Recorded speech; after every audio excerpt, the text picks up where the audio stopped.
अस्सलाम वालेकुम व्यूअर्स, कैसे हैं आप सब। उम्मीद करती हूँ कि आप बिल्कुल ठीक होंगे, खैरियत से होंगे, अपने घरों में खुश होंगे। अच्छा जी व्यूअर्स, रात शाम टाइम है शाम का और बहुत सर्दी है। उसके अलावा बच्चे भी ट्यूशन से आने वाले हैं और मैंने बच्चों के लिए रख दिए हैं ये बॉयल होने के लिए अंडे। अच्छा तो व्यूअर्स, आज थोड़ा माइंड ना अपसेट सा है, तो वो भी कुछ अपने ही घरेलू थोड़ी सी मामलातों की वजह से थोड़ी सी डिसार्ट थोड़ी सी हूँ, लेकिन वो तो इशू नहीं है। ज़िंदगी है, ज़िंदगी नाम दुख सुख का है जो कि हमने काटने हैं। खुशी में भी खुश रहना है, दुखों में भी खुश रहना है, क्या करें, खुश तो रहना ही रहना है ना। अच्छा जी बस बात अब इस तरह है कि आज का जो मैं एक व्लॉग बनाने जा रही हूँ वो थोड़ा सा वही आ जाता है, थोड़ा सा साइड भी व्लॉग आ जाता है कि जैसे कि मैंने कुछ दिन पहले की वीडियोस बनाई थी रजब भट्ट पे। आज का व्लॉग भी मेरा रजब भट्ट पे इस तरह है कि मैं कुछ देर पहले वीडियोस देख रही थी। उसमें ये हुआ कि रजब की ना जो मदर है, मम्मा है, वो काफ़ी रो रही थी। वो इसलिए रो रही थी कि भाई उन्होंने शायद कोई टिकटॉक पे वीडियोस देख ली है जिस पे कहा गया है कि भाई उस पर कोई केस वगैरह कर रहे हैं जिसमें कि नमाज को लेके कि भाई उसने कोई बेहुरमती की है नमाज की। तो मेरा उसी टॉपिक पे ही अभी एक मैं व्लॉग बनाने लगी हूँ। क्योंकि मैं रजब भट्ट पे इसलिए व्लॉग बनाती हूँ क्योंकि जो चीज़ हमें गलत लगेगी, आप ये देखें, मेरे व्लॉग्स में पीछे जाएं, वहाँ पे आप जाके देखें कि जब इंडिया में वो जो एक लड़की का हुआ था मामला, रेप केस हुआ था हॉस्पिटल में, उस पर भी मैंने वीडियो बनाई थी। उसके अलावा और अगर पीछे जाएं आप वहाँ देखें तो वहाँ पे मैंने एक और भी व्लॉग बनाया था, सबा अहमद के नाम पे व्लॉग था। उसमें वो दूसरी शादी कर रहा था। अब आप ये देखें कि उस बंदे ने दूसरी शादी भी की, उसके बाद उसको डिवोर्स भी दे दी। ठीक है, इसलिए मैंने उस पर ये व्लॉग बनाया था। ठीक है, और दूसरी बात ये है कि मेरा अभी भी व्लॉग बनाने का जो मकसद है वो ये है कि देखें, अभी रजब भट्ट पे मैंने पहले भी व्लॉग बनाया, क्योंकि अगर वो बंदा हमें गलत लगता ना, हम कभी भी उसकी फैमिली व्लॉगिंग है हम कभी भी ना देखते उसे। ठीक है, वो बंदा व्लॉग सही बना रहा है, अच्छे व्लॉग बनाता है, फ़न क्रिएट करता है, मतलब कि एक दुखी चेहरों पे मुस्कुराहट आ जाती है उसके व्लॉग देख के।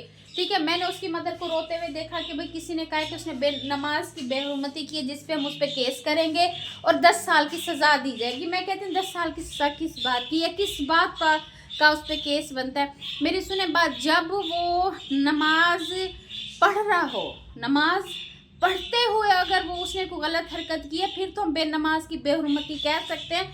लेकिन इस तरह तो नहीं हुआ ना कि भाई वो नमाज पढ़ते, वो एक उसने वीडियो बनाई है, एक फ़न के तौर पे वीडियो बनाई है।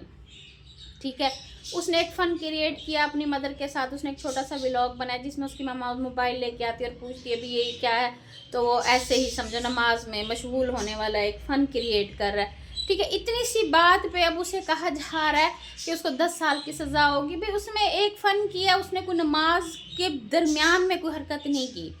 ठीक है, वो एक एज आ फन बना रहा था, अपनी मदर के साथ एक वीडियो बना रहा था। इसके अलावा तो वो ऐसा कुछ नहीं कर रहा था जिसमें हम उस पर कहें कि उस पर केस हो, उस पर ये हो, उस पर वो हो। ऐसा तो कुछ हो है ही नहीं। अगर आप इस चीज़ को देखते हैं ना, मैं अपना थंबनेल लगाऊंगी, अल्लाह करे इंशाल्लाह वो अच्छे से सेट होगा।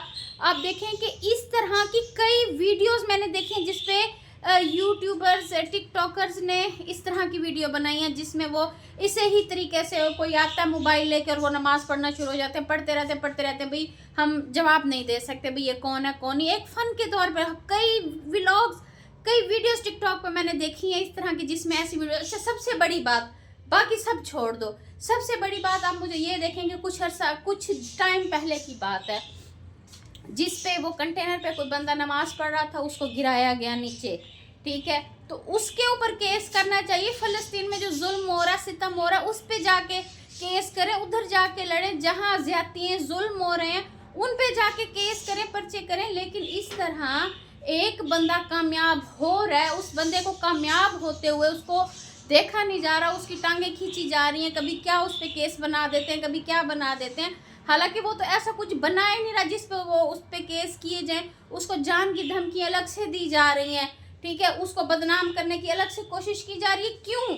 अगर कोई कामयाब होता है तो उसको कामयाब होने दें, उसके लिए दुआ करें ताकि आप कामयाब हो सकें। इस तरह गलत तरीके, गलत मामलात को ना बनाएं किसी के ऊपर। ऐसे किसी की ना वो उसकी बहन ना उसकी माँ, वो 2 3 4 लोग टोटल फैमिली के हैं, जिसमें वो कहते हैं ना कि रिश्तेदार कोई एक कामयाब हो जाए ना, कोई सही बंदा हो, वो अपने तमाम रिश्तेदारों को भी कामयाब कर देता है, बच्चों को। इसी तरह उसने अपने कई कज़न, कई बच्चों को कामयाब कर दिया, और बच्चों के अलावा कई उसके फॉलोअर ऐसे आते हैं एक शॉट के लिए, उन सबको वो कामयाब कर रहा है कि भाई जिसमें वो चाहता है कि भाई हर बेरोज़गार रोज़गार करे। वो अक्सर अपनी वीडियोज़ में कह भी रहा होता है कि भाई उठो, बैठने सोने से कुछ नहीं होता, मेहनत करो, कोशिश करो, कामयाबी मिल जाएगी।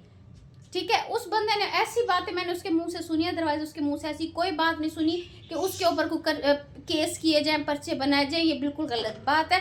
ठीक है, हर बंदे का अपना मामला है, फैमिली व्लॉगिंग वो कर रहा है, तो इसमें वो गलत क्या कर रहा है मुझे तो अभी तक समझ नहीं आई।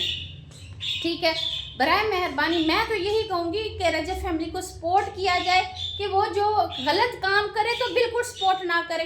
उसमें वो गलत काम तो कोई कर नहीं रहा जिस पे हम उसकी टांगें खींचें, उसको आगे बढ़ने से रोकें। तो मेरी आप लोगों से है रिक्वेस्ट कि अगर मतलब कि वो कामयाब हो रहा है तो लिहाजा उसे कामयाब होने दें। इस तरह इसके ऊपर प्रॉपर गंडे ना किए जाएँ। गलत बात है, जो सही है सही को सही कहा जाए, गलत को गलत कहा जाए।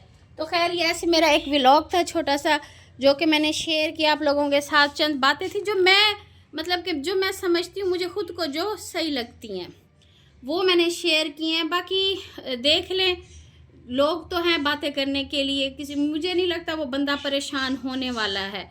वो बंदा परेशान होने वालों में से नहीं है, वो हौसले वालों में से है। ठीक है, अगर वो गलत होगा, उसको धमकियाँ जैसे दे रहे हैं, कभी कत्ल की, कभी मारने की, कभी उसको कहते हैं व्लॉगिंग छोड़ दो, कभी कहते हैं, वो एक काम थोड़ी कर रहा है, सिर्फ व्लॉगिंग थोड़ी कर रहा है। वो तो मकसद है कि प्रॉपर्टी का काम भी कर रहा है, वो अपनी जिम भी चला रहा है, उसके बाद वो उसके बिज़नेस हैं उनको भी रन कर रहा है। तो एक ही चीज़ के पीछे उस बंदे के पड़ गए कि उसे जो मुल्क ही छोड़ के चला जाए। आप लोग यही चाहते हैं, मुल्क छोड़ के जाएगा तो और कामयाब होगा, जब उसे खुली छूट मिलेगी। अभी भी माशाल्लाह से वो सही बना रहा है। बराए मेहरबानी इस तरह किसी के ऊपर तनकीद ना करें। जो कामयाब हो रहा है उसकी कामयाबी में उसका साथ दें।